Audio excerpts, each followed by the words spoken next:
What's up? How y'all doing? It's Jared. Do double action OTFs have a safety feature? So you hear that a lot. You hear some people say that they have a safety feature, and then there's other people that claim if you're in the know, no, they don't have a safety feature. Da da da da da. What I'm talking about is if you stick something in front of the blade, if that happened to be your leg or your hand when you were actually deploying this thing, the knife gets knocked off track, as it's called, and you have to redeploy the blade and pull it out to actually get it going again. Every time you do that, you can actually just stall the blade out, pinch it a little bit, pull it in, it'll do the same thing. What's going on there is the spring system, right? If you're not familiar with it, I've got this one actually pulled the majority of the way down here. Pull this last little screw out. See if I can pop this frame off. Alright, so if you're not familiar with the double action OTF, what's going on is this spring chassis, I'm not going to get too deep into this, but this spring here is working in two directions. It's working to push the blade in and retract it out. And what you're doing is the actual motion of the lever here is going to determine which way that spring actually has tension on the blade, because it's going to be connected to either, the front of the blade or the back of the blade. And so when that safety feature actually is engaged, it's not actually a safety feature. It's just because the blade is only being thrown a very small distance. It's actually only has like this much spring travel.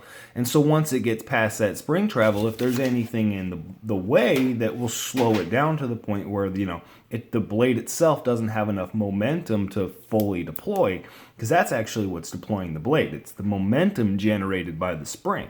It's not the actual spring itself opening the blade. It's just the spring is just throwing it. And that momentum, because it's a piece of steel moving at high speed, the momentum that has is actually what causes it to fly in and out. And so some people would say it doesn't actually have a safety feature. That's not a safety feature. And while I would agree it's not a design safety feature, I just wanted to say my little point here is it is a safety feature.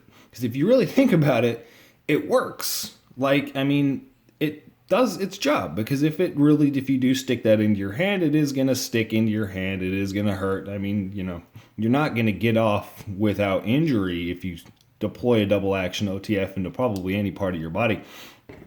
But to say that it's not a safety feature is, I think, misstating it, because realistically it is. It's just not a intendedly designed safety feature. It's just something that's inherent with the actual design of the operation of the knife, which I think is pretty freaking cool. Let's give this one a test. I'm squeezing it because I've only got one screw in there. Now, put it all back together. It is a safety feature, just not an intended one. Maybe there's a thought. I don't know, but you think the guys who designed these, Marfione here, has actually designed the spring to only have a certain amount of travel, because you could make that spring shorter and stronger, and then it would be able to, then it would have a longer spring travel, but it would penetrate into material further. But then you would probably lose velocity, because a longer spring or a tougher spring extended more isn't going to give you as much velocity. Who knows, man? There's a lot of physics that goes into these things. That's why they're so damn cool. That's it. Y'all have a good one.